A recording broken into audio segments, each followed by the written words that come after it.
Good morning, good afternoon and good evening, जो भी मुझे जब भी सुन रहा है उसके अकॉर्डिंग। तो बच्चे आज हम लोग अपने लेक्चर नंबर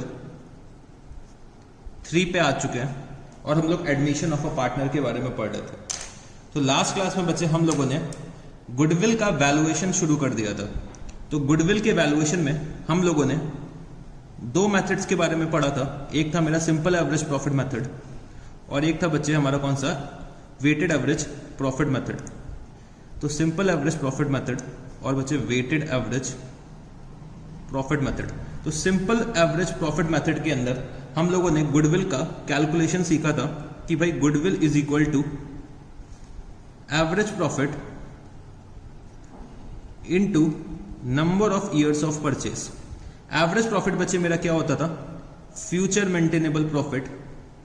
और फ्यूचर मेंटेनेबल प्रॉफिट के लिए हम लोग क्या करते थे, हम लोग जो भी प्रॉफिट गिवन होता था हमें क्वेश्चन में, उसमें हम लोग ऐड करते थे एबनॉर्मल लॉसेस को और लेस किसको करते थे, एबनॉर्मल गेन्स को। और बच्चे कुछ और फ्यूचर के एक्सपेंसेस को हम लोग लेस करते थे। और बच्चे plus minus capital expenditure treated as revenue expenditure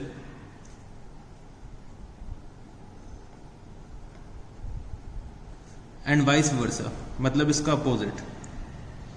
तो ऐसे बच्चे हम लोग फ्यूचर मेंटेनेबल प्रॉफिट निकालते थे। जो ये फ्यूचर मेंटेनेबल प्रॉफिट होता है मेरा, वो बच्चे आफ्टर टैक्स होता है। ठीक है जी, ये कौन सा होता है, आफ्टर टैक्स। तो अगर टैक्स की बातें दे रखी है क्वेश्चन में तो हम लोग उसमें टैक्स का भी एडजस्टमेंट करेंगे, अदरवाइज टैक्स का एडजस्टमेंट नहीं करेंगे। Number of years of purchase हम लोगों ने सीखा था कि भाई कितने सालों तक हम लोग सेम प्रॉफिट अर्न कर सकते हैं without making any additional effort. वो मेरा होता था number of years of purchase. ठीक है जी। तो हम लोग एफएमपी निकालते थे, तो जितने भी साल मेरे को दे रखे हैं, जितने भी ईयर्स मेरे को दे रखे हैं, उसका हम लोग टोटल करते थे और नंबर ऑफ ईयर्स से डिवाइड करते थे, तो मेरे को एवरेज प्रॉफिट पता चल जाता था। वेटेड एवरेज प्रॉफिट में हम लोग सबसे पहले आइडेंटिफाई क्या करते हैं कि भाई कोई ट्रेंड क्रिएट हो रहा है कि नहीं हो रहा है।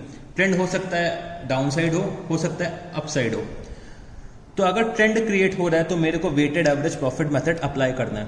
वेटेड एवरेज प्रॉफिट मेथड में हम लोग वेट्स असाइन करते हैं अपने प्रॉफिट को।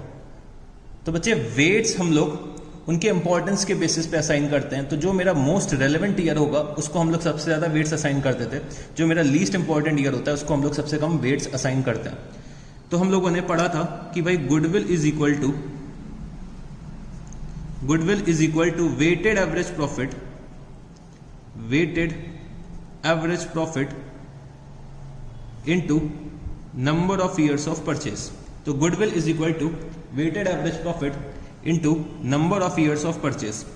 और वेटेड एवरेज प्रॉफिट के लिए हम लोग क्या करते थे, वेटेड एवरेज प्रॉफिट निकालने के लिए हम लोग क्या करते थे, तो weighted average profit is equal to total product divided by total weight. अच्छा बच्चे, टोटल प्रोडक्ट निकालने के लिए हम लोग क्या करते थे कि भाई टोटल प्रोडक्ट अगर हमें निकालना है तो मेरे को अपने प्रॉफिट्स को मल्टीप्लाई करना पड़ेगा।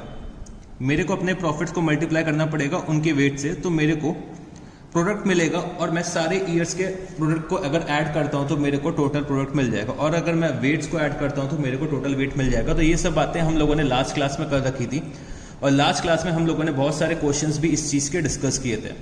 आज हम लोग एक नया मेथड के बारे में पढ़ने जा रहे हैं जिसका नाम क्या है, सुपर प्रॉफिट मेथड। तो मेरे साथ यहां पे लिखना super profit method, super profit method.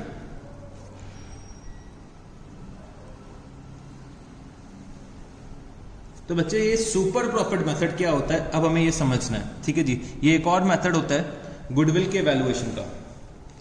तो बच्चे जैसे कि इसका नाम है सुपर प्रॉफिट, सुपर का मतलब क्या है, नॉर्मल से ऊपर। सुपर का मतलब क्या हो गया, नॉर्मल से ऊपर।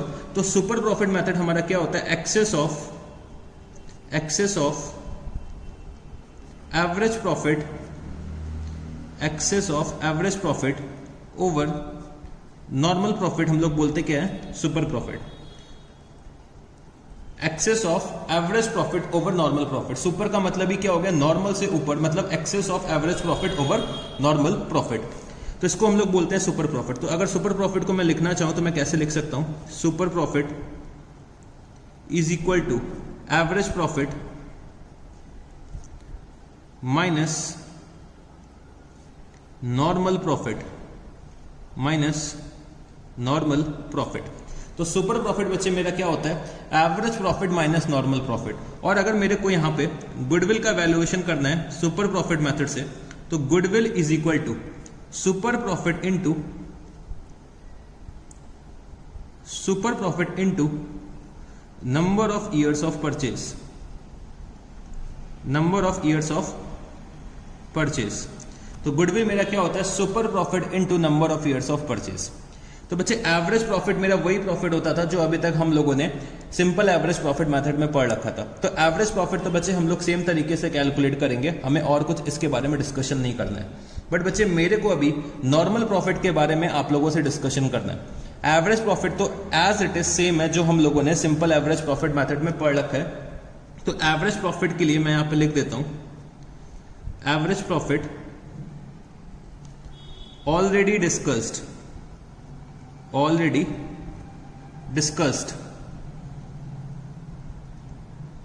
अब मेरे को सुपर प्रॉफिट के लिए जो नॉर्मल प्रॉफिट की जरूरत पड़ती है, नॉर्मल प्रॉफिट की जो जरूरत पड़ती है उसका अब हम लोग डिस्कशन करने जा रहे हैं।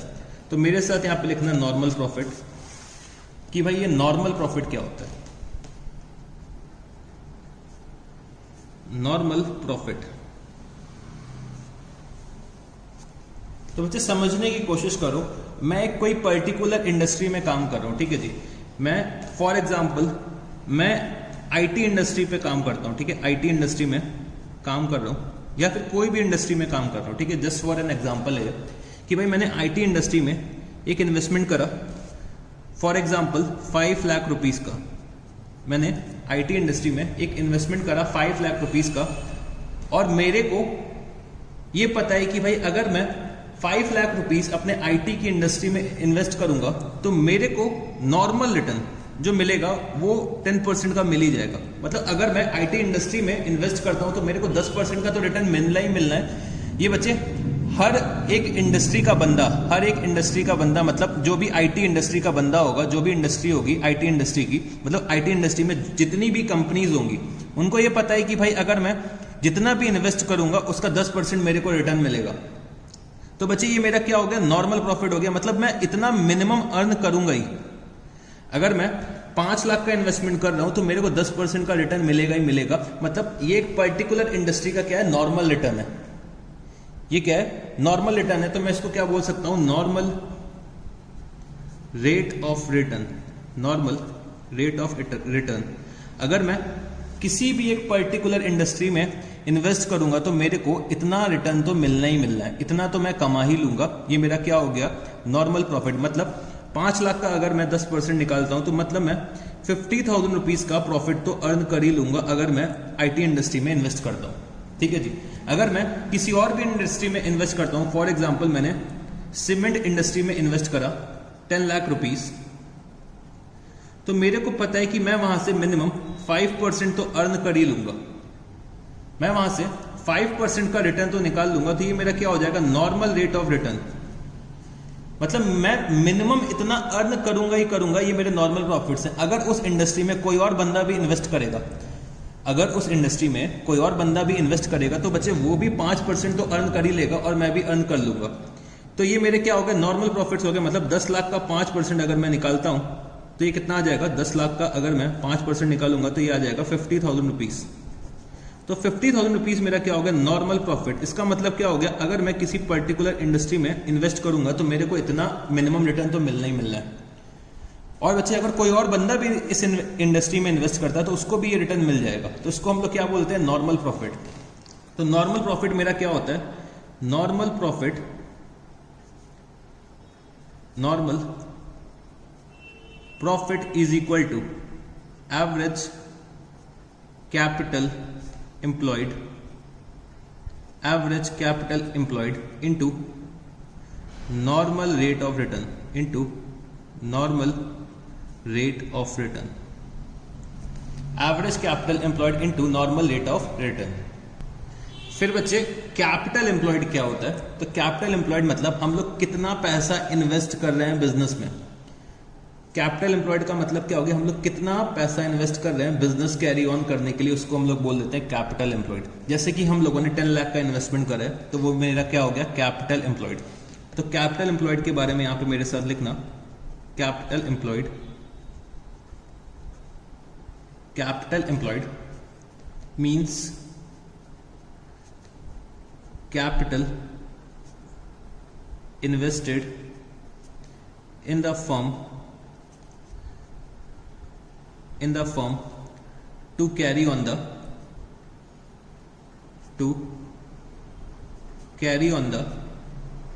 business. Capital employed means capital invested in the firm to carry on the business. तो कितना पैसा हम लोगों ने इन्वेस्ट कर रखा है बिजनेस में, उसको हम लोग बोलते हैं कैपिटल एम्प्लॉयड। तो मेरे को यहाँ पे कैपिटल एम्प्लॉयड का कैलकुलेशन करना पड़ेगा। तो बच्चे कैपिटल एम्प्लॉयड का जो हम लोग कैलकुलेशन करते हैं वो हम लोग दो अप्रोचेस के बेसिस पे करते हैं। बेसिकली कैपिटल एम्प्लॉयड का जो हम लोग कैलकुलेशन करते हैं वो हम लोग दो अप्रोच के बेसिस पे करते हैं। एक होता है बच्चे मेरा लायबिलिटी साइड अप्रोच,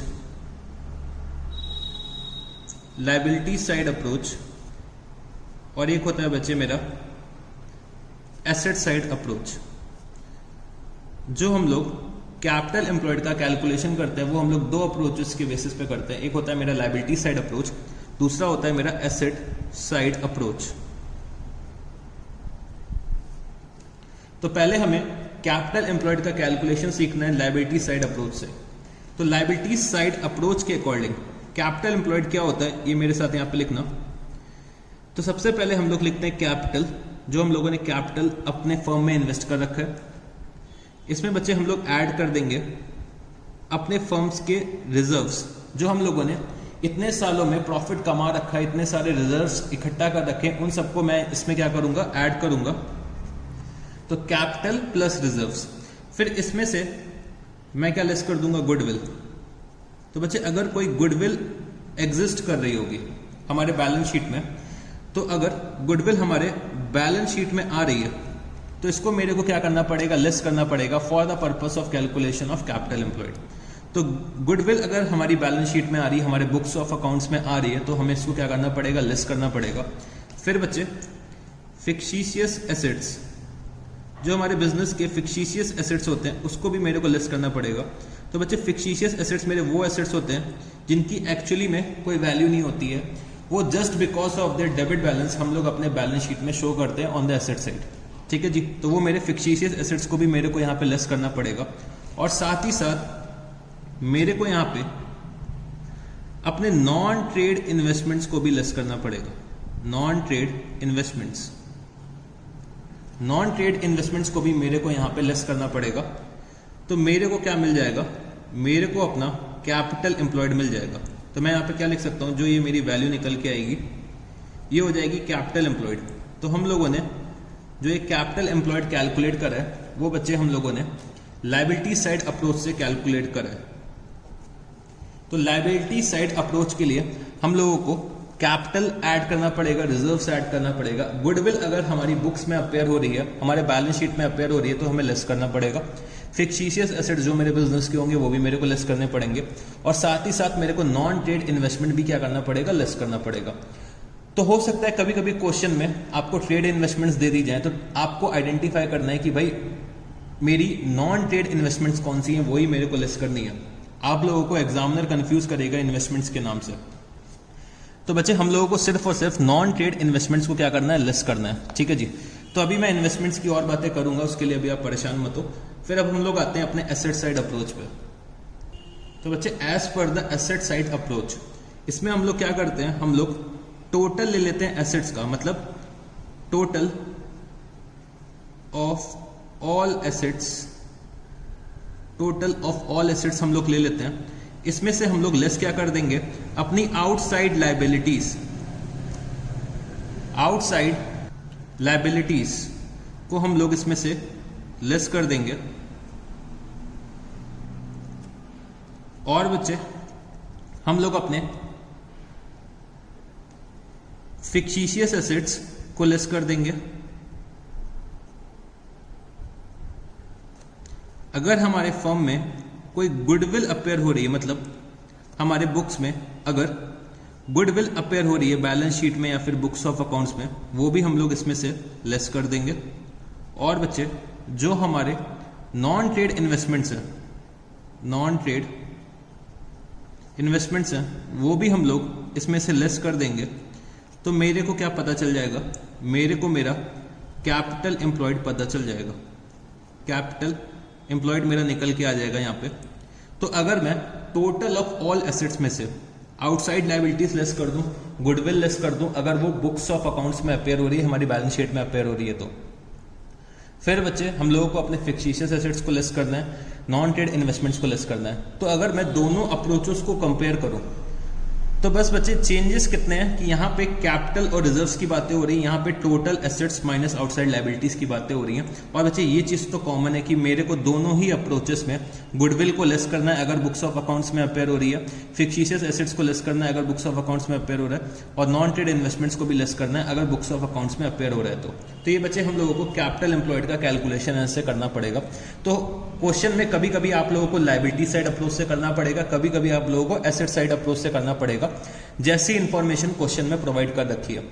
तो जैसी भी information, relevant information examiner provide करेगा, उसके बेसिस में हम लोगों को डिसाइड करना होगा कि भाई हमें कौन सी अप्रोच अप्लाई करनी है।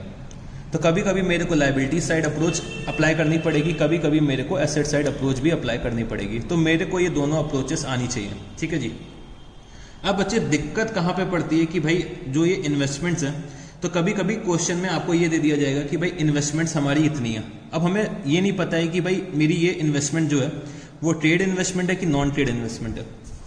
तो जैसे कि अगर आपको एक बैलेंस शीट दे दी गई एग्जाम में, ठीक है, ये बैलेंस शीट है और उसमें यहाँ पे लिख दिया कि भाई हमारी इन्वेस्टमेंट्स है फॉर एग्जाम्पल 1 लाख रुपीज की, और क्वेश्चन में मेंशन नहीं है कि ये हमारी ट्रेड इन्वेस्टमेंट है कि नॉन ट्रेड इन्वेस्टमेंट है। अगर ट्रेड लिखा होगा तो हम लोग इसको गुडविल के कैलकुलेशन के लिए कंसिडर ही नहीं करेंगे, कैपिटल एम्प्लॉयड के कैलकुलेशन के लिए। ट्रेड है तो मैं क्या करूंगा, कंसिडर करूंगा, नॉन ट्रेड है तो मैं कंसिडर ही नहीं करूंगा, मैं शायद उल्टा बोल गया। तो अगर इन्वेस्टमेंट्स ट्रेड दे रखी होती तो मैं क्या करता, इसको टोटल एसेट्स का पार्ट बना लेता। अगर नॉन ट्रेड होती तो मेरे को क्या करना पड़ता, लेस करना होता। बट एग्जामिनर ने मेरे को यहाँ पे कंफ्यूज कर दिया, एग्जामिनर ने मेरे को यहाँ पे कंफ्यूज कर दिया, क्योंकि भाई इन्वेस्टमेंट्स लिख दी और ये नहीं बताया कि ये मेरी ट्रेड इन्वेस्टमेंट्स है कि ये मेरी नॉन ट्रेड इन्वेस्टमेंट्स है। तो उस सिचुएशन में मेरे को क्या करना पड़ेगा, एक एजम्पशन लेना पड़ेगा। एक एजम्पशन मेरे को ये लेना पड़ेगा, तो मेरे साथ एजम्पशन लिखना, note unless investments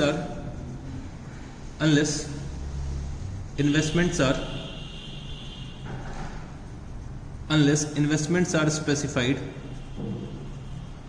unless investments are specified to be trade investment,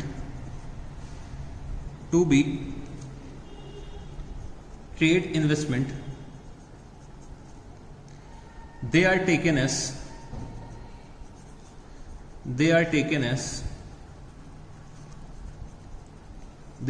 as non trade investment। तो अगर हम लोगों को एक बैलेंस शीट प्रोवाइड कर दी जाती है और उसमें सिर्फ और सिर्फ इन्वेस्टमेंट लिख रखा है, ये नहीं बता रखा है कि ये भाई ट्रेड इन्वेस्टमेंट है कि ये मेरी नॉन ट्रेड इन्वेस्टमेंट है, तो इसको मैं अपनी नॉन ट्रेड इन्वेस्टमेंट कंसिडर कर लूंगा, इसका मतलब ये हो गया कि अगर इसमें लिख रखा है कि भाई हमारी इन्वेस्टमेंट्स नॉन ट्रेड है तब भी मैं लेस करूंगा, और अगर कुछ भी नहीं लिख रखा है तब भी मैं इसको क्या कंसिडर करूंगा, नॉन ट्रेड इन्वेस्टमेंट कंसिडर कर लूंगा। जब तक स्पेसिफिकली इसमें लिखा नहीं है कि ये हमारी ट्रेड इन्वेस्टमेंट है, तब तक मैं इसको ट्रेड इन्वेस्टमेंट मान के नहीं चलूंगा। तो ट्रेड इन्वेस्टमेंट हम लोग गुडविल के कैलकुलेशन के लिए कंसिडर करते हैं, और बच्चे नॉन ट्रेड इन्वेस्टमेंट जो होती है उसको हम लोग क्या करते हैं, एक्सक्लूड करते हैं। ट्रेड इन्वेस्टमेंट हम लोग क्या करते हैं, कंसिडर करते हैं, नॉन ट्रेड इन्वेस्टमेंट हम लोग कंसिडर नहीं करते। अच्छा, एक और क्वेश्चन बच्चों का आता है कि भाई ये मेरी ट्रेड इन्वेस्टमेंट क्या होती है और नॉन ट्रेड इन्वेस्टमेंट क्या होती है। तो चलो इसको भी हम लोग समझ लेते हैं।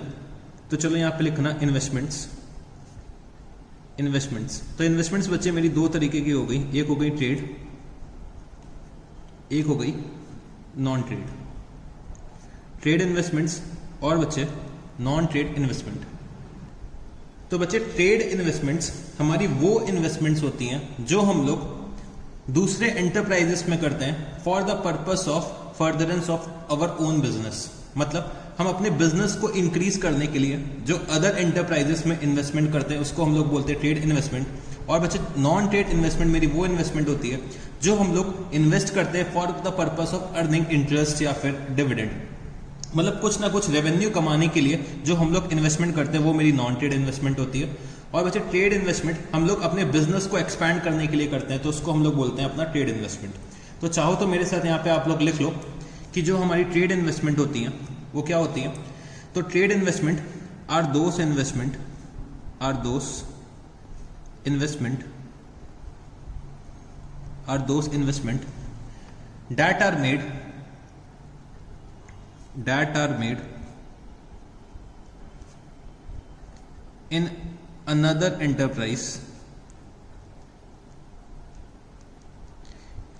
another enterprise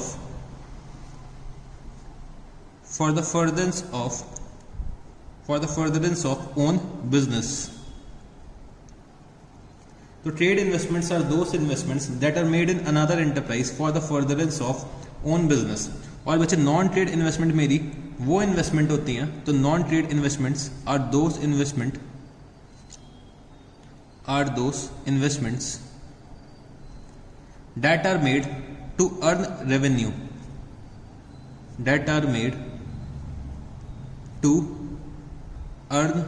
revenue by investing surplus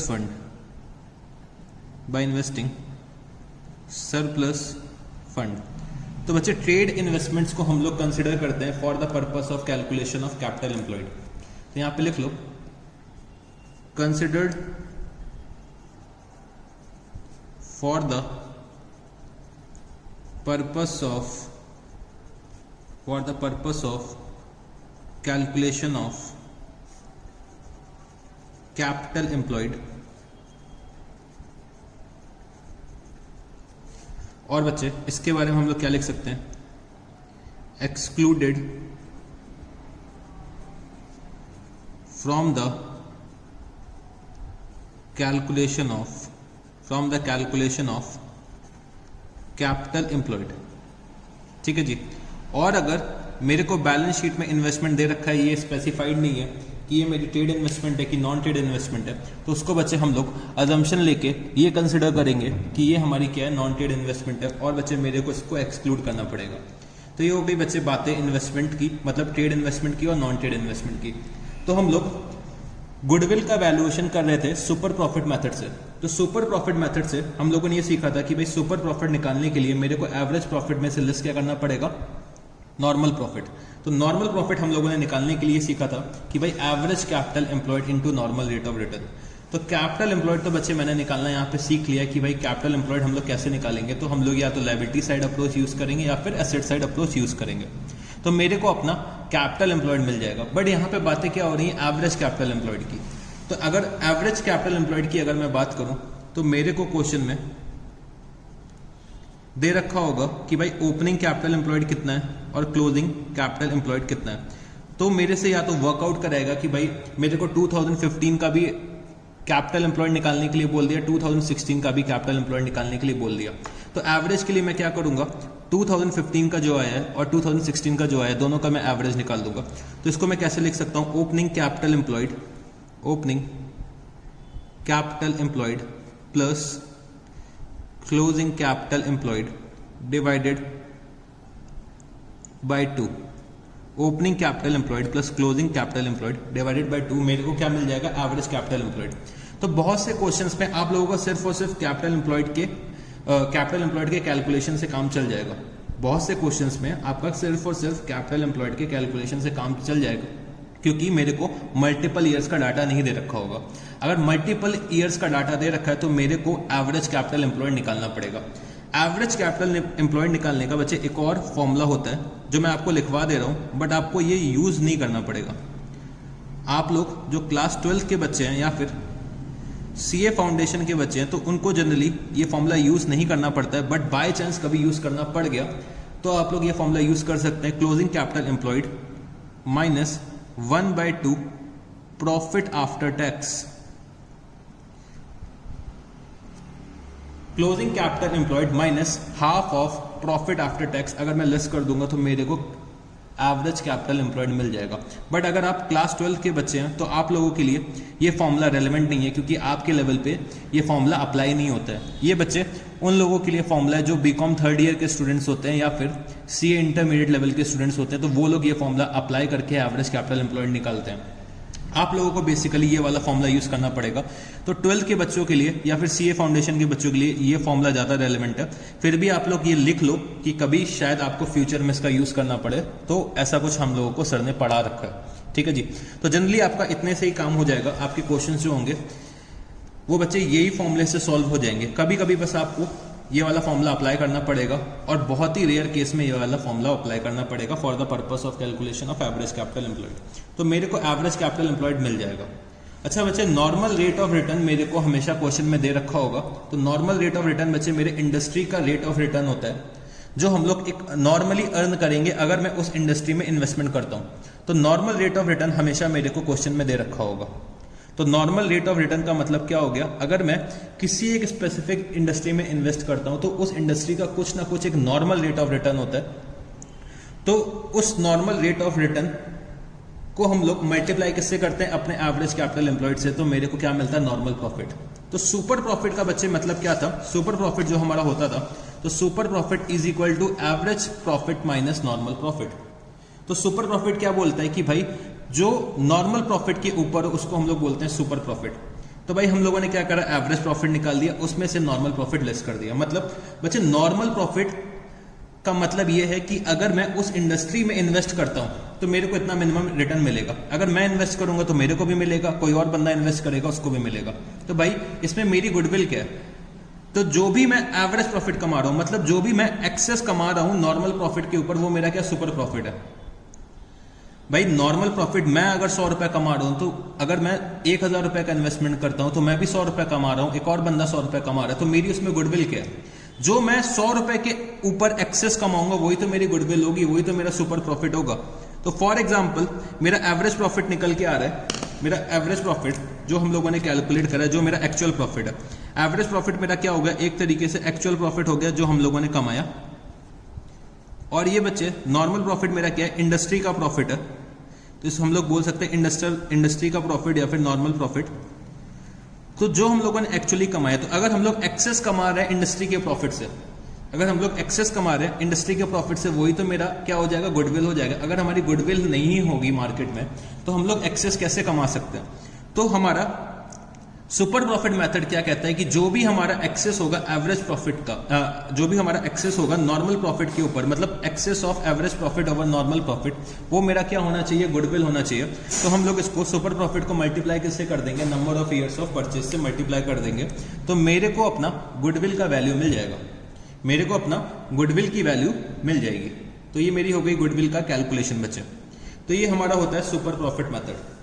तो सुपर प्रॉफिट मेथड को एक बार मैं फिर से रिपीट करना चाहता हूं कि भाई सुपर प्रॉफिट मेरा क्या होता है, excess of average profit over normal profit. Average profit बच्चे जो अभी तक हम लोग कैलकुलेट करके आए हैं सिंपल एवरेज प्रॉफिट मेथड में, तो हम लोग सेम तरीके से हम लोग यहाँ पे एवरेज प्रॉफिट कैलकुलेट करेंगे। तो एवरेज प्रॉफिट बच्चे मेरा क्या होता है, एक्चुअल प्रॉफिट होता है जो हम लोग एक्चुअली में कमा रहे हैं। और बच्चे नॉर्मल प्रॉफिट जो मेरा होता है, जो मेरा इंडस्ट्री का प्रॉफिट है, अगर उस इंडस्ट्री में मैं इन्वेस्टमेंट करता हूं तो मेरे को इतना रेट ऑफ रिटर्न तो मिलना ही मिलना है। ठीक है जी। तो जितना भी हम लोग एक्सेस कमा रहे होंगे नॉर्मल प्रॉफिट के ऊपर, वो बच्चे मेरा क्या हो जाएगा, सुपर प्रॉफिट हो जाएगा। तो goodwill is equal to super profit into number of years of purchase. तो गुडविल हमारी क्या हो जाएगी, super profit into number of years of purchase. ठीक है जी। तो चलो अब हम लोग क्वेश्चंस पे आते हैं।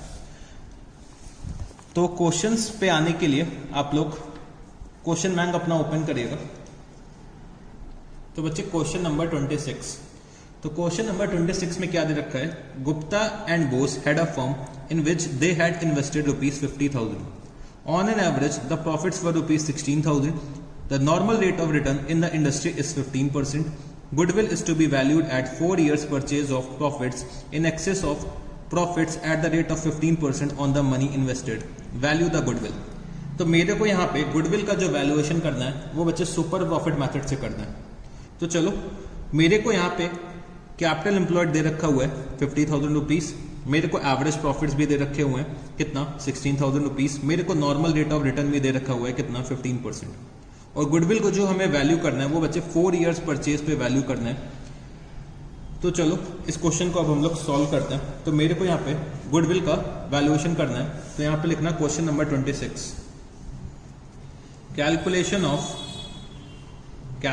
Of goodwill of firm, calculation of goodwill of firm. तो goodwill is equal to super profit into number of years of purchase. Goodwill is equal to super profit into number of years of purchase. तो बच्चे super profit निकालने के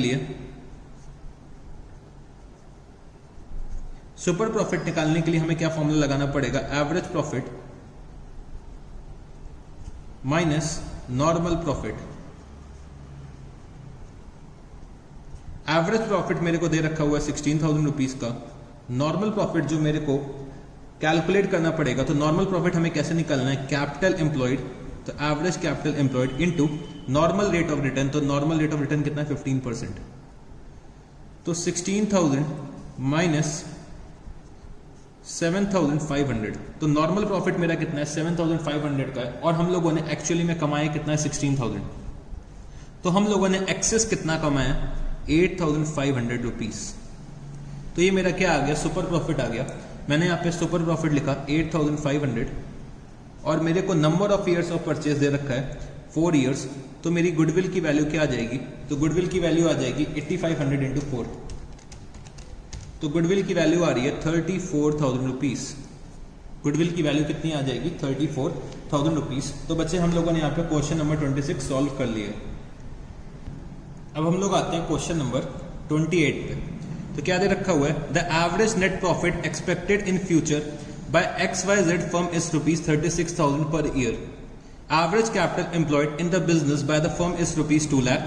The normal rate of return from capital invested in this class of business is 10%. Remuneration of the partners is estimated to be ₹6,000 per annum. Find out the value of goodwill on the basis of 2 years purchase of super profit. तो मेरे को यहाँ पे firm की goodwill की value निकालनी है on the basis of super profit method. तो मेरे को number of years of purchase कितना दे रखा हुआ है 2 इयर्स, ठीक है जी। और मेरे को एवरेज नेट प्रॉफिट दे रखा है मतलब 36,000 रुपीज पर ईयर। बट बच्चे मेरे को यहाँ पे रेम्यूनरेशन भी दे रखी है, मतलब मेरे को एक फ्यूचर का एक्सपेंस भी बता रखा है। तो मेरे को 6,000 रुपीज लेस करना पड़ेगा 36,000 से, तो मेरे को अपना फ्यूचर मेंटेनेबल प्रॉफिट मतलब मेरे को अपना एवरेज प्रॉफिट मिलेगा, ठीक है जी। मेरे को एवरेज कैपिटल एम्प्लॉयड ऑलरेडी दे रखा हुआ है क्वेश्चन में, और नॉर्मल रेट ऑफ रिटर्न भी बता रखा है, तो मैं अपना नॉर्मल प्रॉफिट भी कैलकुलेट कर लूंगा। तो चलो क्वेश्चन नंबर 28 को अब हम लोग सॉल्व करते हैं। तो question number 28, calculation of goodwill of firm. तो मेरे को पता है goodwill is equal to super profit into number of years of purchase. तो सुपर प्रॉफिट का कैलकुलेशन अभी मेरे को करना है, number of years of purchase मेरे को कितना दे रखा हुआ है 2 इयर्स, ठीक है जी। तो चलो सुपर प्रॉफिट के कैलकुलेशन के लिए बच्चे मेरे को एवरेज प्रॉफिट भी मालूम होना चाहिए और नॉर्मल प्रॉफिट भी मेरे को मालूम होना चाहिए। तो average profit minus normal profit, तो एवरेज प्रॉफिट मेरे को कितना दे रखा हुआ है, एवरेज प्रॉफिट बच्चे मेरे को 36,000 रुपीज तो एक्सपेक्टेड प्रॉफिट दे रखा है। बट बच्चे मेरे को इसमें से क्या लेस करना पड़ेगा, रेम्यूनरेशन ऑफ पार्टनर्स। तो रेम्यूनरेशन ऑफ पार्टनर्स कितना है 6,000 रुपीज, ये मेरा क्या है फ्यूचर का एक्सपेंस है। तो इसमें से मैं लेस कर दूंगा, मतलब 36,000 में से 6,000 में लेस कर दूंगा, तो मेरे को मेरा एवरेज प्रॉफिट पता चल जाएगा। नॉर्मल प्रॉफिट बच्चे निकालने के लिए मेरे को एवरेज कैपिटल एम्प्लॉयड को मल्टीप्लाई करना पड़ेगा नॉर्मल रेट ऑफ रिटर्न से। तो एवरेज कैपिटल एम्प्लॉयड मेरे को क्वेश्चन में दे रखा हुआ है 2 लाख रुपीज का। तो 2 लाख का अगर मैं 10% निकालता हूं तो ये कितना आ जाएगा, तो बच्चे ये तो आ जाएगा मेरा 20,000 रुपीज और मेरा एवरेज प्रॉफिट है 30,000 रुपीज़। तो सुपर प्रॉफिट कितना हो गया 10,000 रुपीज़, तो 10,000 इंटू 2, तो गुडविल की वैल्यू आ जाएगी बच्चे 20,000 रुपीज़। गुडविल की मेरी वैल्यू आ जाएगी 20,000 रुपीज़। तो बच्चे हम लोगों ने यहाँ पे क्वेश्चन नंबर 28 भी सॉल्व कर लिया। तो अब हम लोग अपने नेक्स्ट क्वेश्चन पे चलते हैं। तो बच्चे question number 31, capital of the firm of Sharma and Verma is ₹2 lakh and the market rate of return is 15%. Annual salary to partners is 12,000 each. The profit for the last 3 years were ₹60,000, 72,000 and 84,000. Goodwill is to be valued at 2 years purchase of last 3 years average super profit. Calculate the goodwill of the firm. तो मेरे को यहाँ पे capital employed दे रखा हुआ है, मेरे को नॉर्मल रेट ऑफ रिटर्न दे रखा हुआ है, ठीक है जी, मेरे को 3 साल के प्रॉफिट्स दे रखे हुए हैं। तो इसके बेसिस पे मेरे को एवरेज प्रॉफिट का कैलकुलेशन करना पड़ेगा। और यहाँ पे ये दे रखा है कि भाई annual salary to partner is ₹12,000 each. तो मेरे को ये फ्यूचर का एक्सपेंस भी लेस करना पड़ेगा for the purpose of calculation of average profit. तो मेरे को सारी इंफॉर्मेशन दे रखी है, बस अब मेरे को क्वेश्चन सॉल्व करना है। तो क्वेश्चन नंबर 31 पे डायरेक्टली हम लोग आते हैं। तो question number 31, calculation of goodwill of firm. तो मेरे को सुपर प्रॉफिट मेथड से सॉल्व करना है। तो super profit is equal to average profit minus normal profit. Average profit minus normal profit. Average profit का अभी मेरे को कैलकुलेशन करना है। नॉर्मल प्रॉफिट निकालने के लिए मेरे को क्या करना पड़ेगा, एवरेज कैपिटल एम्प्लॉयड को मल्टीप्लाई किससे कर देना है, नॉर्मल रेट ऑफ रिटर्न से। तो 2 लाख का 15% मेरा क्या आ जाएगा, नॉर्मल रेट ऑफ रिटर्न। तो बच्चे ये कितना आएगा, 30,000 रुपीज़, ठीक है जी, ये कितना आ जाएगा 30,000 रुपीज़। और मेरे को अभी एवरेज प्रॉफिट का कैलकुलेशन करना है। तो बच्चे मेरे को 3 साल के प्रॉफिट दे रखे हुए हैं। तो मैंने क्या करा, 3 साल का एवरेज निकाला कि भाई average of 3 years profit, average of 3 years profit अगर मैं निकालता हूं तो मेरे को जो प्रॉफिट दे रखे हैं 60,000 रुपीज, 72,000 रुपीज और बच्चे 84,000 रुपीज। तो अगर मैं 3 साल का एवरेज निकालता हूं तो मेरा कितना आ जाएगा, 72,000 रुपीज। और मेरे को ये भी गिवन है कि मेरे को पार्टनर्स की सैलरी इसमें से लेस करनी, मेरे को अपना फ्यूचर का एक्सपेंस इसमें से लेस करना है। तो 72,000 रुपीज का मैंने 3 साल का एवरेज निकाला, इसमें से मैं लेस क्या कर दूंगा, पार्टनर्स सैलरी। पार्टनर्स सैलरी इसमें से मैं लेस कर दूंगा। तो बच्चे पार्टनर्स की सैलरी जो दे रखी हुई है वो बच्चे 12,000 रुपीज दे रखी है। तो 12,000 ईच पार्टनर की है, मतलब मेरे यहाँ 2 पार्टनर हैं, शर्मा और वर्मा। मेरे यहाँ 2 पार्टनर हैं, शर्मा और वर्मा, और सैलरी मेरे को दे रखी है 12,000 ईच। तो 12,000 इंटू 2 करूंगा मैं, 24,000 रुपीज आ जाएगा। तो मेरी एवरेज प्रॉफिट आ जाएगा, मेरा एवरेज प्रॉफिट कितना आएगा, 48,000 रुपीज। एवरेज प्रॉफिट मेरा कितना आ जाएगा, 48,000 रुपीज। वो मैं यहां पे लिख दूंगा, 48 माइनस 30,000 रुपीज, मेरा सुपर प्रॉफिट कितना आ जाएगा, 18,000 रुपीज। मेरा सुपर प्रॉफिट कितना आ जाएगा, 18,000 रुपीज। मेरे को गुडविल का वैल्यूएशन करना है। तो goodwill is equal to super profit into number of years of purchase. तो सुपर प्रॉफिट अभी मैंने कैलकुलेट करा है 18,000 rupees. Number of years of purchase मेरे को दे रखा है 2 years।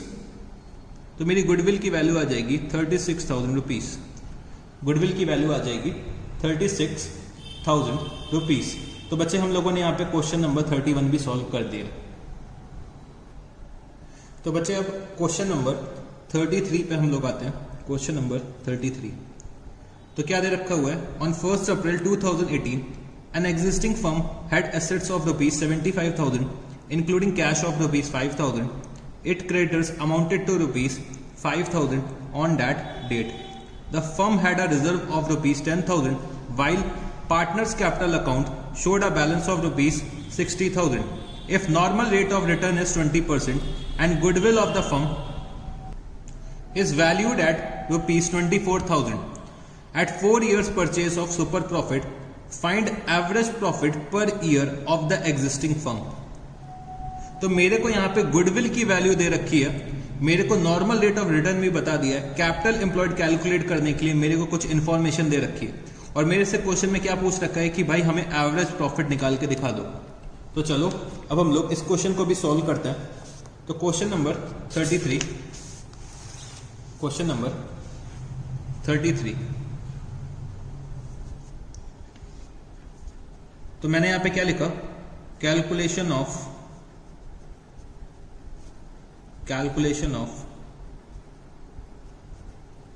एवरेज प्रॉफिट,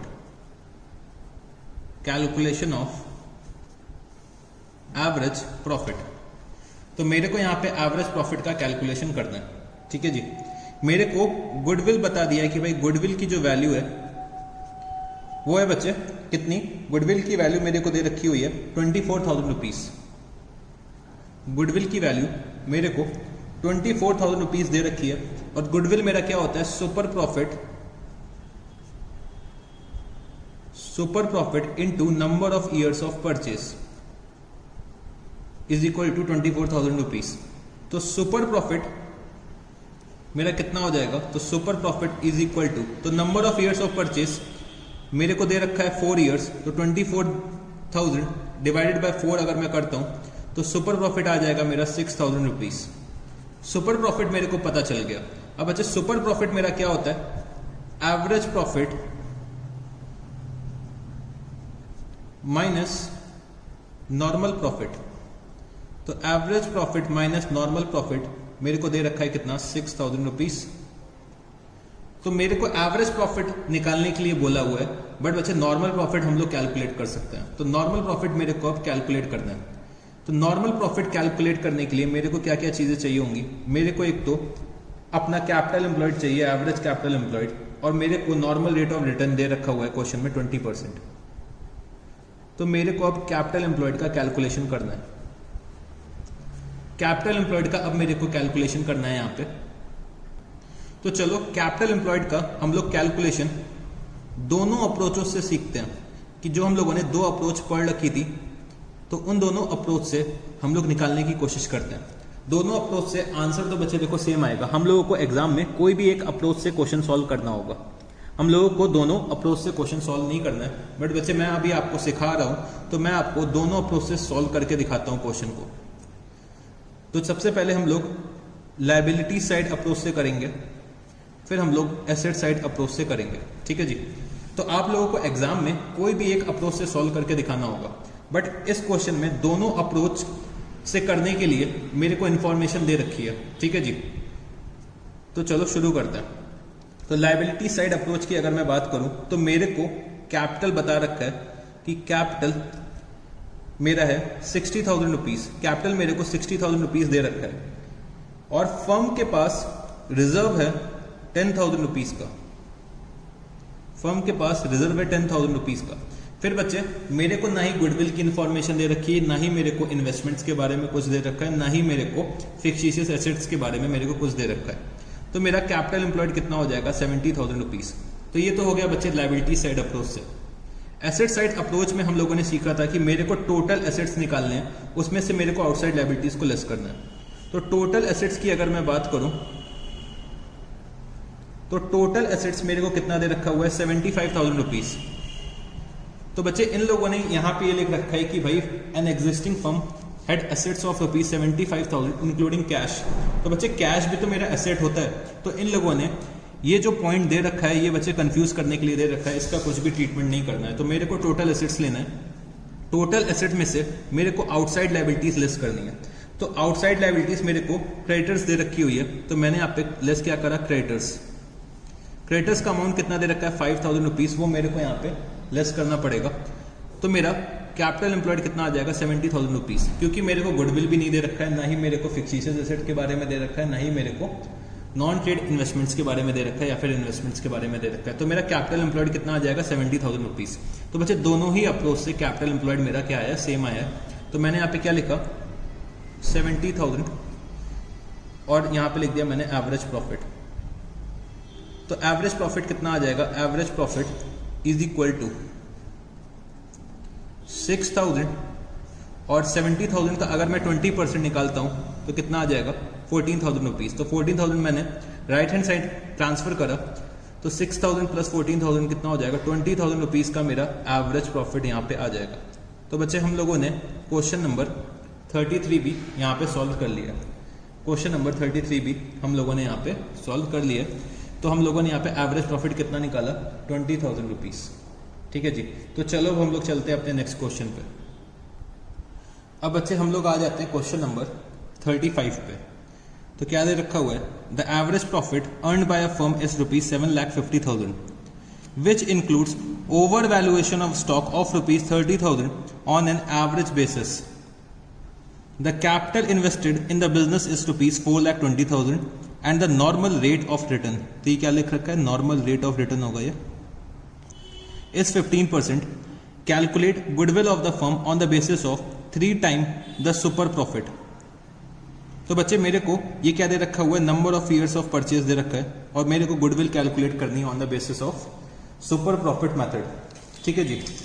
तो यहाँ पे ये दे रखा है कि भाई ओवर वैल्यूएशन ऑफ स्टॉक हो रखा है ऑन एन एवरेज बेसिस। तो ओवर वैल्यूएशन जब भी बच्चे हो रखा होगा हमारा प्रॉफिट जो होगा वो ज्यादा आ रहा होगा, तो मेरे को अपने प्रॉफिट्स को क्या करना पड़ेगा, रिड्यूस करना पड़ेगा, तो तभी मेरा एवरेज प्रॉफिट निकल के आएगा। नॉर्मल प्रॉफिट कैलकुलेट करने के लिए मेरे को कैपिटल एम्प्लॉयड बता रखा है, नॉर्मल रेट ऑफ रिटर्न बता रखा है। तो चलो फटाफट से हम लोग क्वेश्चन नंबर 35 भी सॉल्व करते हैं। तो मैंने यहाँ पे लिखा question number 35, calculation of goodwill, calculation of goodwill of firm, calculation of goodwill of firm. तो बच्चे मेरे को यह पता है कि goodwill is equal to super profit into number of years of purchase.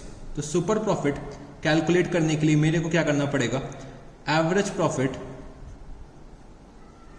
Average profit में से लेस करना पड़ेगा नॉर्मल प्रॉफिट। तो average profit minus normal profit into number of years of purchase. तो एवरेज प्रॉफिट कैलकुलेट करने के लिए मेरे को एवरेज प्रॉफिट एक दे रखा हुआ है 7,50,000 which includes over valuation of stock. मतलब अगर हम लोग स्टॉक को ओवर वैल्यू करते हैं, अगर हम लोग स्टॉक को ओवर वैल्यू करते हैं तो बच्चे मेरा प्रॉफिट क्या हो जाएगा, इंक्रीज हो जाएगा। तो मेरे को अपना प्रॉफिट रिड्यूस करना है, मतलब 7,50,000 माइनस 30,000 रुपीज। तो 7,50,000 माइनस 30,000 रुपीज, तो ये मेरा एवरेज प्रॉफिट आ जाएगा। और बच्चे मेरे को नॉर्मल प्रॉफिट कैलकुलेट करना है, तो मेरे को कैपिटल एम्प्लॉयड पता है 4,20,000, तो 4,20,000 इंटू 15%, तो नॉर्मल रेट ऑफ रिटर्न मेरे को 15% दे रखा है। और number of years of purchase मेरे को 3 टाइम्स दे रखा है, मतलब 3 ईयर्स दे रखा है। तो यहां पे मेरा एवरेज प्रॉफिट आ जाएगा 7,20,000 माइनस 7,20,000 माइनस 4,20,000 का 15%। तो 4,20,000 का अगर मैं 15% निकालता हूं तो ये कितना आ जाएगा, तो 4,20,000 का 15% अगर मैं निकालता हूं तो ये आ रहा है 63,000 रुपीज। तो 63,000 रुपीज बच्चे बहुत कम है, कुछ क्वेश्चन में गड़बड़ है। ये बच्चे क्या हो जाएगा 42 लाख कर लो इसको। ठीक है जी, इसको 42 लाख आप लोग कर लीजिएगा। तो 42 लाख का आप 15% निकालिए। 42 लाख का 15% अगर हम लोग निकालते हैं तो ये आ जाएगा 6,30,000 रुपीज इंटू 3। तो 720 माइनस 630, तो ये हो जाएगा 90,000। 90,000 इंटू 3, तो 2,70,000 रुपीज मेरी फर्म की गुडविल आ जाएगी। 2,70,000 रुपीज मेरी फर्म की गुडविल आ जाएगी। तो बच्चे हम लोगों ने यहाँ पे क्वेश्चन नंबर 35 भी सॉल्व कर लिया। तो चलो अब हम लोग अपने नेक्स्ट मेथड पे चलते हैं, जिसका नाम है कैपिटलाइजेशन मेथड। Capitalisation method. तो बच्चे कैपिटलाइजेशन मेथड में हम लोग कैपिटलाइजेशन जो करते हैं वो बच्चे हम लोग कैपिटलाइजेशन एवरेज प्रॉफिट का करते हैं और कैपिटलाइजेशन सुपर प्रॉफिट का करते हैं। तो सबसे पहले हम लोग पढ़ने जा रहे हैं capitalisation of average profit. Capitalisation of average profit, तो हम लोग अपने एवरेज प्रॉफिट को कैपिटलाइज करने जा रहे हैं। तो कैपिटलाइजेशन ऑफ एवरेज प्रॉफिट, तो बच्चे capitalisation of average profit method के अकॉर्डिंग जो हमारी गुडविल की वैल्यू आती है वो क्या होगी, goodwill is equal to average profits divided by normal rate of return का परसेंटेज माइनस नेट एसेट्स। तो बच्चे नेट एसेट्स मेरे क्या होते हैं, बच्चे नेट एसेट्स मेरे होते हैं कैपिटल एम्प्लॉयड, जो अभी हम लोगों ने कैलकुलेट करा था, capital employed. To be more specific, अगर मैं मोर स्पेसिफिक हो जाता हूं, मतलब और ज्यादा स्पेसिफिक बातें करूं, तो हम लोग लेते हैं इसमें क्लोजिंग कैपिटल एम्प्लॉयड। तो आप लोगों का कैपिटल एम्प्लॉयड से काम चल जाएगा, क्योंकि आप अभी क्या हो, छोटे छोटे बच्चे हो। जब आप थोड़े से बड़े हो जाओगे, बीकॉम 3rd ईयर पे आ जाओगे या फिर आईपीसीसी लेवल पे आओगे, तब आप लोग देखोगे कि भाई जो हम लोग यहाँ पे नेट एसेट्स लेते हैं वो कौन सा लेते हैं, क्लोजिंग कैपिटल एम्प्लॉयड लेते हैं। बट आप लोगों का अभी काम किससे चल जाएगा, कैपिटल एम्प्लॉयड से काम चल जाएगा। तो बच्चे हमें एवरेज प्रॉफिट निकालना आता है, कैपिटल एम्प्लॉयड भी निकालना आता है, और नॉर्मल रेट ऑफ रिटर्न मेरे को दे रखा होगा। तो हम लोग यहाँ पे अपना गुडविल का वैल्यूएशन कर लेंगे, ठीक है जी। अच्छा, यहाँ पे समझने की कोशिश करना, यहाँ पे बच्चे हम लोग अपने एक्चुअल प्रॉफिट्स को कैपिटलाइज कर रहे हैं। तो ये मेरे को क्या मिल जाएगा, यहाँ पे बच्चे मेरे को मिल जाएगा मेरे मार्केट वैल्यू ऑफ बिजनेस। मेरे को यहाँ पे क्या मिल जाएगा, market value of business. Market value जो मेरी निकल के आएगी बिजनेस की, उसमें से मैं क्या लेस कर दूंगा, मैं अपनी book value of business less कर दूंगा, book value of business less कर दूंगा। तो मेरे को क्या पता चल जाएगा, goodwill of firm. For example मेरी मार्केट वैल्यू आ रही है, मेरा जैसे प्रॉफिट आया 1 लाख रुपए का, normal rate of return industry का दे रखा है 10%, और मेरा नेट एसेट है कितना, 8 लाख रुपीस, ठीक है जी। तो मेरी मार्केट वैल्यू क्या निकल के आएगी, मैंने प्रॉफिट के बेसिस में अपने बिजनेस की मार्केट वैल्यू निकालने की कोशिश करी। तो 1 लाख को अगर हम लोग 10% डिवाइड करेंगे, मतलब हमने 1 लाख रुपए का प्रॉफिट कमाया और बचे 10% मार्केट का क्या था, रिटर्न था। तो हमने अपने प्रॉफिट्स को क्या करा, कैपिटलाइज करा। तो मेरी मार्केट वैल्यू ऑफ बिजनेस कितनी आ गई, 10 लाख, और बच्चे मेरी बुक वैल्यू कितनी थी, 8 लाख। तो मतलब क्या हो गया कि जो ये 2 लाख रुपए का एक्सेस है, मतलब 2 लाख रुपए जो मेरे बुक्स में अपीयर हो रहा था, 2 लाख रुपए मेरे बुक्स की वैल्यू थी, मतलब मेरे बिजनेस की वैल्यू थी, सॉरी 8 लाख रुपए मेरे बिजनेस की वैल्यू थी। बट एक्चुअली में मेरी मार्केट वैल्यू क्या है, फॉर एग्जाम्पल इसको और मैं अच्छे से समझाने की कोशिश करता हूँ। मेरा जो फर्नीचर है वो बच्चे कितने का है, बुक्स में अपेयर हो रहा है, फर्नीचर अकाउंट जो हम लोग दिखाते हैं अपने बुक्स में, वो बच्चे 50,000 रुपीज़ का आ रहा है। मतलब बुक वैल्यू मेरे फर्नीचर की कितनी है, 50,000 रुपीज़। बट आज मैं अगर अपने फर्नीचर को सेल करने जा रहा हूँ तो मेरे को पता चला कि ये मैं 60,000 रुपीज़ का सेल कर रहा हूँ, तो ये मेरी क्या हो गई, मार्केट वैल्यू हो गई। तो सिमिलरली बच्चे हमारी बिजनेस की भी मार्केट वैल्यू होती है। तो हमारे बिजनेस में जो एसेट्स हैं उनकी वैल्यू कितनी है, 8 लाख रुपीज़। बट बच्चे हम लोगों ने जो प्रॉफिट कमाया, तो प्रॉफिट के बेसिस में हमने क्या करा, अपनी मार्केट वैल्यू ऑफ बिजनेस निकालने की कोशिश करी। मतलब मैंने अपने प्रॉफिट्स को कैपिटलाइज करा। तो मेरे को पता चला कि मेरी market value of business 10 lakh है, बट बुक वैल्यू कितनी, 8 लाख। तो ये 2 लाख रुपए मेरा क्या हो गया, गुडविल। ये 2 लाख रुपए मेरा क्या हो गया, गुडविल। तो इससे बच्चे हम लोग क्या करते हैं, capitalisation of average profit method से हम लोग गुडविल निकालने की कोशिश करते हैं। तो capitalisation of average profit method के according goodwill is equal to average profit divided by normal rate of return का परसेंटेज माइनस नेट एसेट्स, ठीक है जी। तो चलो हम लोग अब आते हैं क्वेश्चन नंबर 37। तो क्वेश्चन नंबर 37 में क्या दे रखा हुआ है, from the following particulars calculate the value of goodwill of a firm by applying capitalisation of average profit method. Profit of the last 5 consecutive years ending 31st March are 2018 54,000, 2017 42,000, 2016 39,000, 2015 67,000, 2014 59,000। Capitalisation rate मतलब normal rate of return मेरे को 20% दे रखा हुआ है। और बच्चे मेरे को यहाँ पे net assets of the firm कितनी दे रखी है, 2 लाख रुपीज। तो मेरे को यहाँ पे गुडविल का वैल्यूएशन करना है on the basis of capitalisation of average profit. तो कैपिटलाइजेशन ऑफ एवरेज प्रॉफिट के बेसिस पे मेरे को क्या करना है, गुडविल का वैल्यूएशन करना है। तो चलो हम लोग क्वेश्चन नंबर 37 को यहीं पे सॉल्व करते हैं। तो calculation of goodwill of firm. तो बच्चे गुडविल क्या हो जाएगी, goodwill is equal to average profit divided by normal rate of return का परसेंटेज माइनस नेट एसेट्स। तो एवरेज प्रॉफिट बच्चे मेरे को कैलकुलेट करना पड़ेगा। तो मेरे को पिछले 5 साल के प्रॉफिट दे रखे हैं, तो मैंने यहां पे लिखा average profit is equal to तो मेरे को 5 साल के प्रॉफिट दे रखे हैं, तो उसका मेरे को सम करना पड़ेगा। तो 54,000 प्लस 42,000 प्लस 39,000 प्लस 67,000 प्लस और बच्चे 59,000।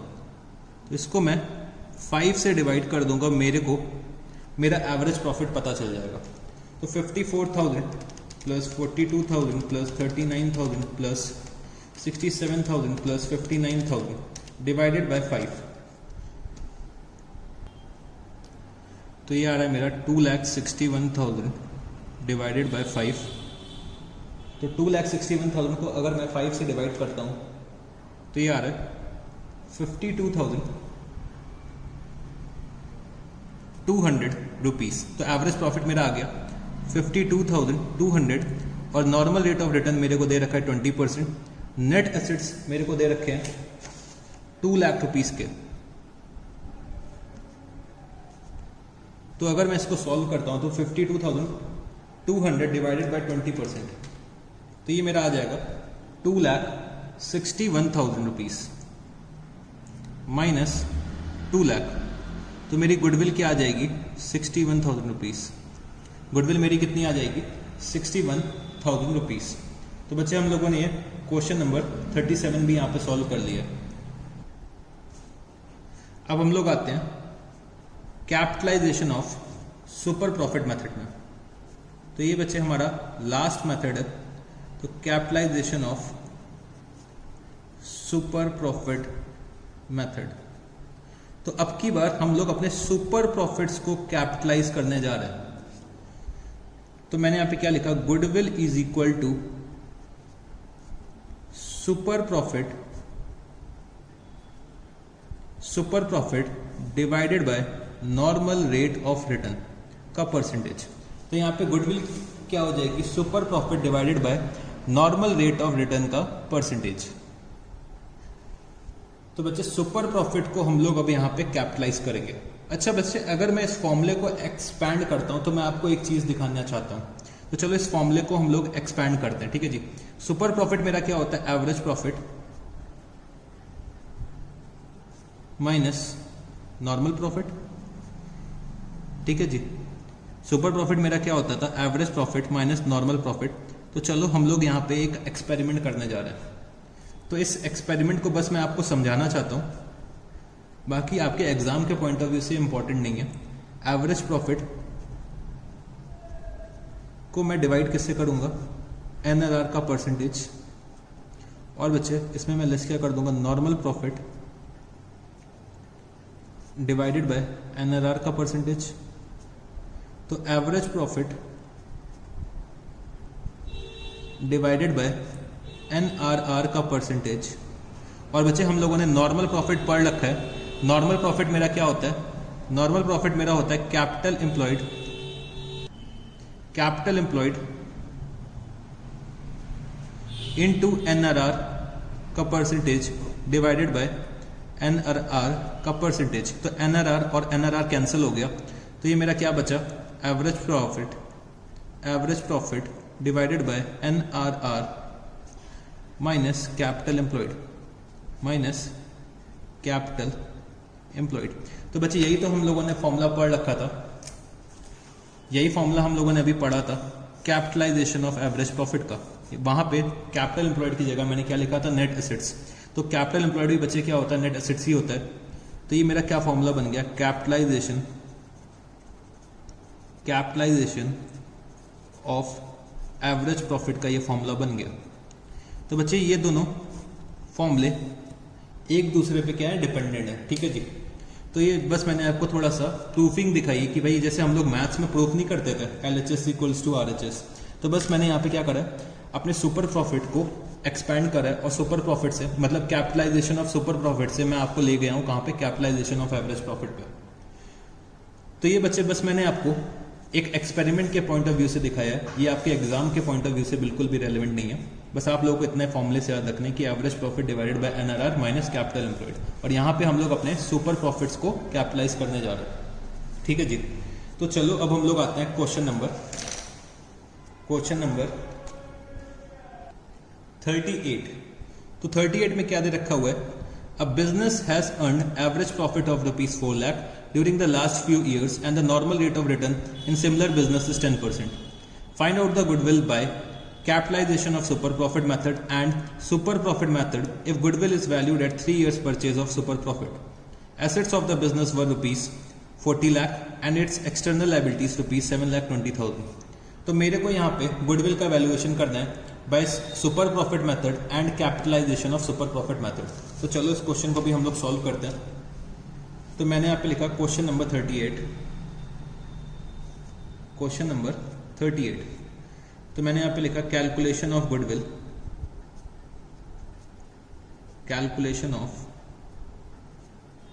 गुडविल। तो मेरे को गुडविल का कैलकुलेशन करना है। एक तो बच्चे मेरे को सुपर प्रॉफिट मेथड से करना है, तो सबसे पहले चलो हम लोग सुपर प्रॉफिट मेथड से कैलकुलेशन करते हैं, फिर हम लोग capitalisation of super profit method से कैलकुलेशन करेंगे। तो सुपर प्रॉफिट मेथड से अगर मैं गुडविल का कैलकुलेशन करता हूं तो goodwill is equal to super profit into number of years of purchase. तो सुपर प्रॉफिट के लिए मेरे को क्या चाहिए, average profit minus normal profit into number of years of purchase. तो एवरेज प्रॉफिट अगर मेरे को कैलकुलेट करना है तो बच्चे एवरेज प्रॉफिट मेरे को दे रखा है क्वेश्चन में कितना, 4 लाख, ठीक है जी। नॉर्मल प्रॉफिट के लिए मेरे को मेरे बिजनेस के एसेट्स बता दिए गए हैं और मेरे को एक्सटर्नल लायबिलिटीज बता दी गई है। तो नॉर्मल प्रॉफिट कैलकुलेट करने के लिए मेरे को कैपिटल एम्प्लॉयड कैलकुलेशन के लिए मेरे को एसेट्स और लायबिलिटीज के बारे में बता दिया। तो एसेट्स मेरे 40 लाख रुपीस, ठीक है जी, मेरे को 40 लाख रुपीस के एसेट्स बताए गए, मेरे को एक्सटर्नल लायबिलिटीज बता दी गई है 7,20,000 रुपीस की। तो ये मेरा क्या आ जाएगा, कैपिटल एम्प्लॉयड आ जाएगा। इसमें से मैं मल्टीप्लाई क्या कर दूंगा, नॉर्मल रेट ऑफ रिटर्न। तो नॉर्मल रेट ऑफ रिटर्न मेरे को 10% दे रखा है, वो मैं इसमें से लेस कर दूंगा और बचे number of years of purchase से मैं मल्टीप्लाई कर दूंगा, जो मेरे को कितना दे रखा है, 3। तो अगर हम इसको सॉल्व करते हैं तो 4 लाख माइनस, तो बचे 40 लाख माइनस 7,20,000, तो ये आ जाएगा 32,80,000। तो 32,80,000 मेरा क्या आ गया, capital employed.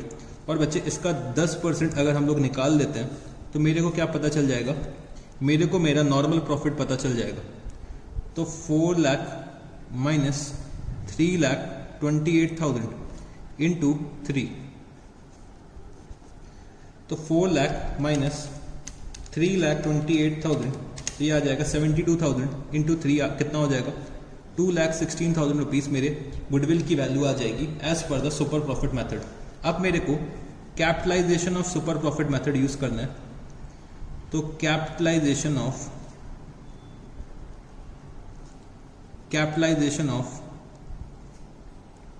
Super profit method, capitalisation of super profit method. तो मैं अपने सुपर प्रॉफिट को कैपिटलाइज करने जा रहा हूं। तो goodwill is equal to super profit divided by normal rate of return का percentage.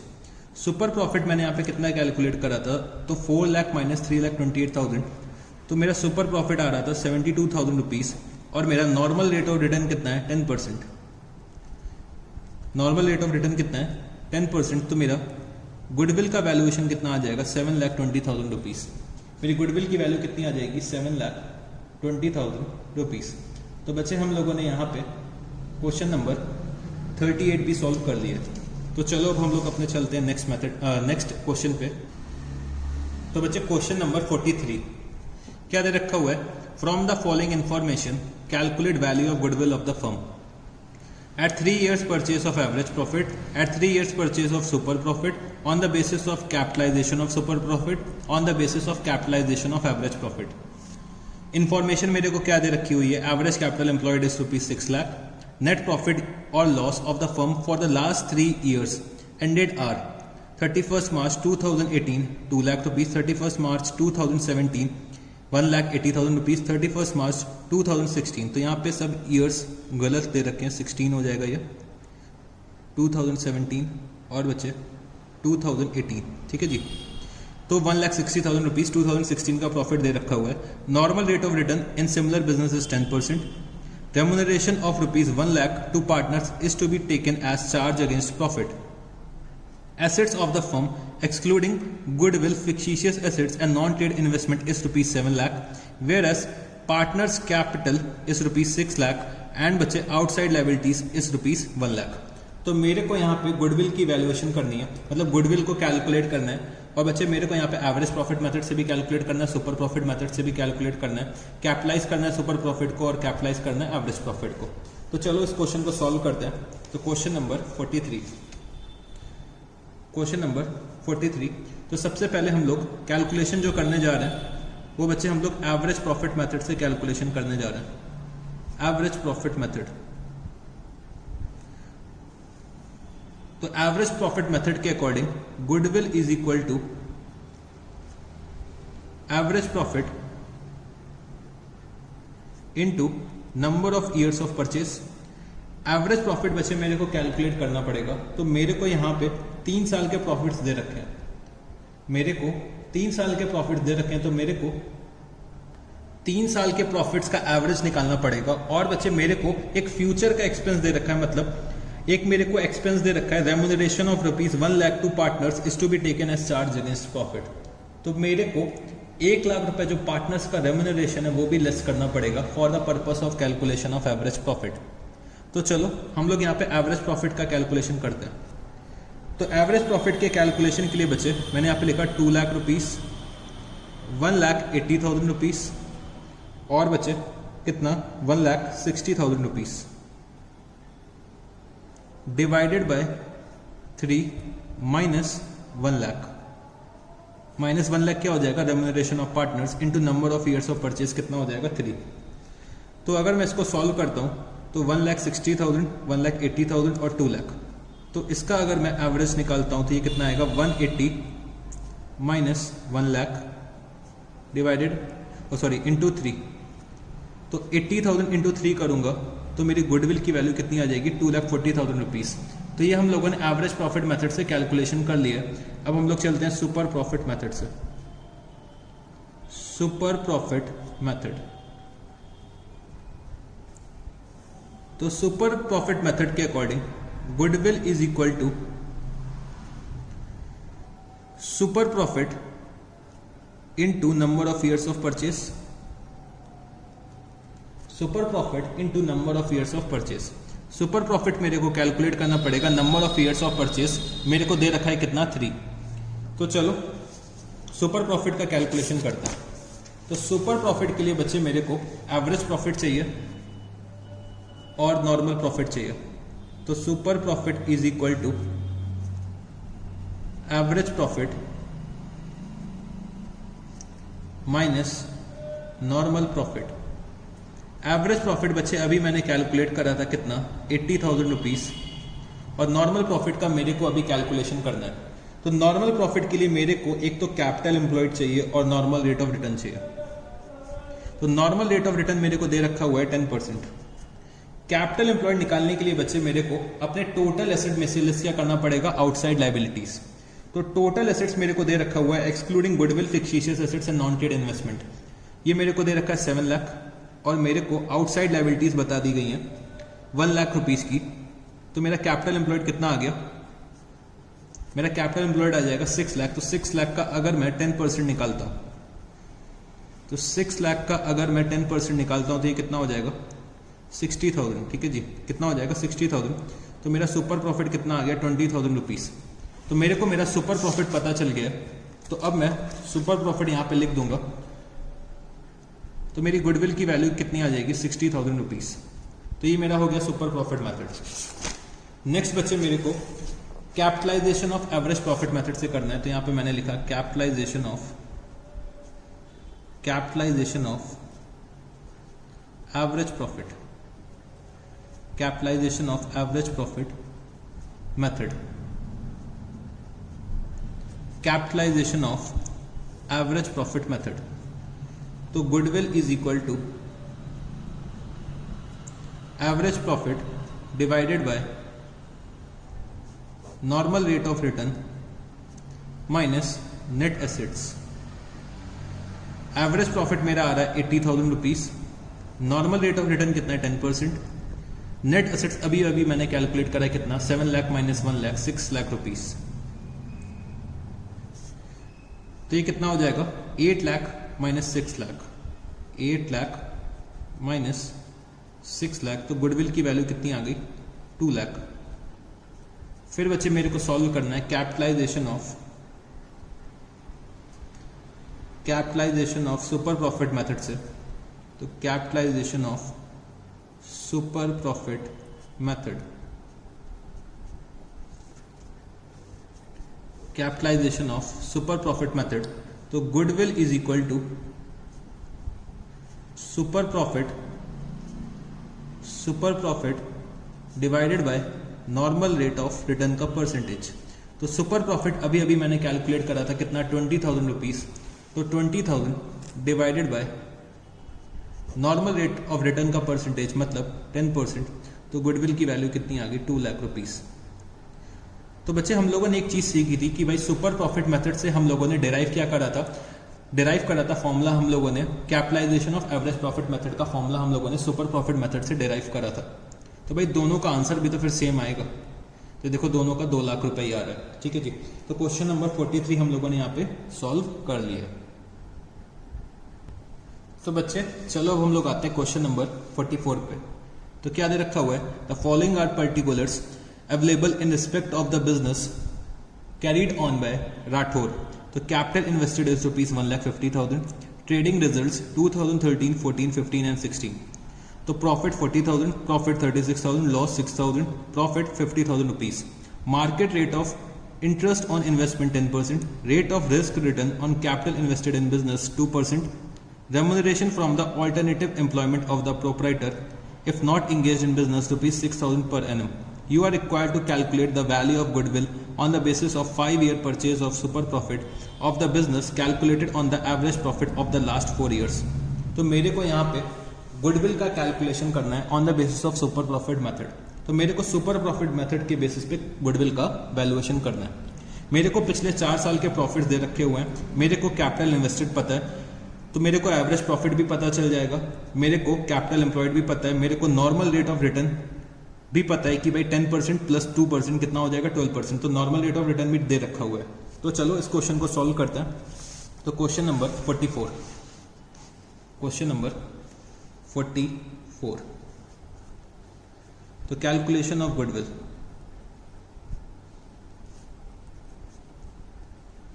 Calculation of goodwill of firm.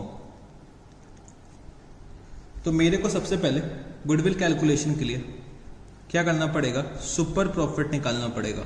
तो सुपर प्रॉफिट मैंने यहां पे लिखा सुपर प्रॉफिट। तो goodwill is equal to super profit into number of years of purchase. तो number of years of purchase मेरे को दे रखा हुआ है कितना 5, और सुपर प्रॉफिट मेरे को यहाँ पे कैलकुलेट करना है। तो सुपर प्रॉफिट के लिए बच्चे मेरे को क्या चाहिए, एवरेज प्रॉफिट। एवरेज प्रॉफिट बच्चे निकालने के लिए मेरे को 4 साल के प्रॉफिट दे रखे हुए हैं, और बच्चे मेरे को यहाँ पे रेम्यूनरेशन टू पार्टनर दे रखा हुआ है कितना 6,000 पर एनम। तो पहले मैंने क्या करा, एवरेज प्रॉफिट निकाला। तो 40,000 प्लस 36,000 और बच्चे 6,000 रुपीज का लॉस है वो मैं लेस कर दूंगा, प्लस 50,000 डिवाइडेड बाय 4। तो ये कितना हो जाएगा तो 40 प्लस 30 प्लस 50, तो ये हो जाएगा 120। 120 डिवाइडेड बाय 4 अगर मैं करता हूँ, 120 डिवाइडेड बाय 4 करता हूँ, तो मेरा एवरेज प्रॉफिट ये आ गया कितना, 30,000। इसमें से मैं रेम्यूनरेशन लेस कर दूंगा, जो रेम्यूनरेशन हम लोग पार्टनर्स को पे करेंगे। तो रेम्यूनरेशन कितनी दे रखी हुई है, 6,000 रुपीज़ की रेम्यूनरेशन दे रखी हुई है। तो बच्चे ये प्रोप्राइटर का केस है, क्योंकि यहाँ पे सिर्फ एक ही बंदा है, तो यहाँ पे लिख दो remuneration for proprietor, remuneration for proprietor. तो हम लोग प्रोप्राइटरशिप बिजनेस का भी गुडविल का वैल्यूएशन करते हैं, ठीक है जी। तो रेम्यूनरेशन फॉर प्रोप्राइटर कितना, 6,000 रुपीज़ दे रखा है, तो ये मेरा क्या आ गया, फ्यूचर मेंटेनेबल प्रॉफिट आ गया कितना, 24,000 रुपीज़। ये मेरा क्या आ गया, फ्यूचर मेंटेनेबल प्रॉफिट कितना, 24,000 रुपीज़। इसको मैं क्या लिख देता हूँ, FMP। अब बच्चे मेरे को नॉर्मल प्रॉफिट्स का कैलकुलेशन करना है, तो normal profits is equal to capital employed. तो कैपिटल एम्प्लॉयड मेरे को दे रखा है 1,50,000 rupees into normal rate of return. तो बच्चे 10% प्लस 2% कितना हो गया, 12% हो गया। तो 12% मेरे को नॉर्मल रेट ऑफ रिटर्न दे रखा है, तो 150 का अगर मैं 12% निकालता हूँ, 1,50,000 का अगर मैं 12% निकालता हूँ, तो ये आ जाएगा कितना, 18,000 रुपीज़। तो मेरे को नॉर्मल प्रॉफिट पता चल गया 18,000, मेरे को फ्यूचर मेंटेनेबल प्रॉफिट मतलब एवरेज प्रॉफिट पता है कितना, 24,000। तो 24 माइनस 18, तो 6,000 रुपीज़ का मेरा एवरेज प्रॉफिट आ जाएगा, और गुडविल की वैल्यू कितनी आ जाएगी, 30,000 रुपीज़। तो बच्चे हम लोगों ने क्वेश्चन नंबर 44 भी सॉल्व कर दिया। तो यहाँ पे नॉर्मल रेट ऑफ रिटर्न निकालने के लिए मेरे को 10% प्लस 2% करना पड़ेगा, क्योंकि यहाँ पे ये दे रखा है कि भाई मार्केट रेट ऑफ रिटर्न दे रखा है 10%, और जो हम लोग रिस्क अज्यूम कर रहे हैं इन्वेस्टमेंट करने के पर्पज से वो कितना दे रखा है, 2%। तो मेरे को इसका टोटल करना पड़ेगा, 12% निकालना पड़ेगा। ये बच्चे जो ये रेम्यूनरेशन टू प्रोप्राइटर दे रखी है, ये मेरे को लेस करना पड़ेगा for the purpose of calculation of future maintainable profits. ये मेरे को कैपिटल इन्वेस्टमेंट दे रखा हुआ है, ठीक है जी। कैपिटल एम्प्लॉयड ये मेरे को दे रखा है। तो यहाँ पे क्वेश्चन नंबर 44 हम लोगों ने सॉल्व कर लिया। तो चलो बच्चे, मेरे को आपसे एक और बात करनी थी सुपर प्रॉफिट मेथड से रिलेटेड। तो क्वेश्चन के पॉइंट ऑफ व्यू से मैं आपको लगभग सारे क्वेश्चंस करवा चुका हूँ, बस एक छोटी सी बात और मेरे को करनी है सुपर प्रॉफिट मेथड से रिलेटेड, कि कभी कभी सुपर प्रॉफिट मेथड मतलब सुपर प्रॉफिट से जो हम लोग गुडविल का कैलकुलेशन करते हैं, तो सुपर प्रॉफिट का एक होता है एन्युटी मेथड। तो कभी कभी एग्जाम में हम लोगों से एन्युटी मेथड की बातें कर ली जाती हैं। तो एन्युटी मेथड का मतलब क्या होता है बच्चे, आप लोगों ने ये मैथमेटिक्स में पढ़ा होगा कि हम लोगों को एक एन्युटी फैक्टर दे दिया जाता है, एन्युटी फैक्टर। तो जो भी ये एन्युटी फैक्टर मेरे को क्वेश्चन में दे रखा है, ये मेरे को चेक करना पड़ेगा। अगर एन्युटी फैक्टर की जो वैल्यू है, वैल्यू अगर ग्रेटर देन 1 है, तब क्या होगा, goodwill is equal to super profit into annuity factor जो भी दे रखा है उससे हम लोग मल्टीप्लाई कर देंगे। और बच्चे अगर वैल्यू इज लेस देन 1, अगर वैल्यू लेस देन 1 है एन्युटी फैक्टर की, तो goodwill is equal to super profit divided by annuity factor. तो ये एक और फॉर्मूला होता है हमारा गुडविल कैलकुलेट करने का। तो सुपर प्रॉफिट मेथड में अगर मेरे को एन्युटी मेथड दे रखा गया, तो कभी कभी हम लोग गुडविल का वैल्यूएशन करते हैं किससे, एन्युटी मेथड से, और हम लोगों को सुपर प्रॉफिट का यूज करना पड़ता है। तो मेरे को क्वेश्चन में हमेशा एक एन्युटी फैक्टर दिया होगा। अगर एन्युटी फैक्टर की वैल्यू ग्रेटर देन 1 है, तो super profit into annuity factor हो जाएगा हमारा क्या, गुडविल का वैल्यूएशन। और अगर annuity factor is less than 1, तो goodwill is equal to super profit divided by annuity factor, ठीक है जी। तो ये बच्चे मेरा क्या होता है, एन्युटी मेथड होता है। तो चलो इसका एक एग्जाम्पल आप लोग लिख लो। Example, calculate the goodwill by annuity method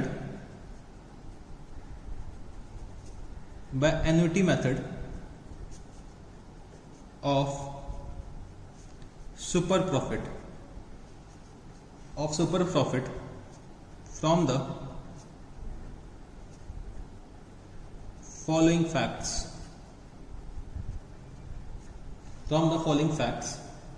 तो मेरे को दे रखा हुआ annual maintainable profit after tax, profit after tax ₹65,000. B, capital employed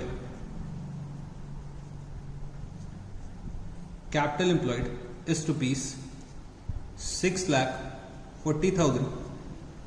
Normal rate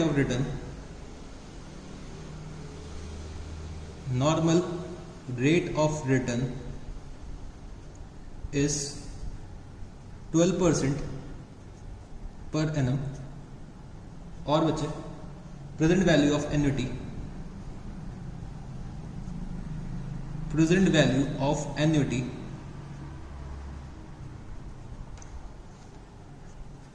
of ₹1 for 5 years is 3.604776. तो बच्चे ये सब इंफॉर्मेशन मेरे को दे रखी है और मेरे को गुडविल निकालना है बाय सुपर प्रॉफिट मेथड और मेरे को एन्युटी मेथड यूज करना है. तो मैंने यहाँ पे चेक करा कि भाई जो एन्युटी की वैल्यू है वो ग्रेटर देन 1 है. तो अगर एन्युटी की वैल्यू अगर ग्रेटर देन 1 है तो हम लोग कौन सा फॉर्मूला यूज करते थे? तो goodwill is equal to super profit. तो सुपर प्रॉफिट को हम लोग मल्टीप्लाई करते हैं एन्युटी वैल्यू से.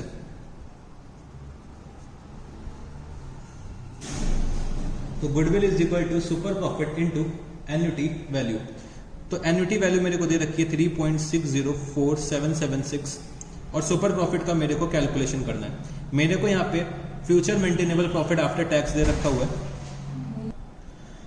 तो सुपर प्रॉफिट के लिए मेरे को एवरेज प्रॉफिट में से लेस क्या करना पड़ेगा? Normal profit.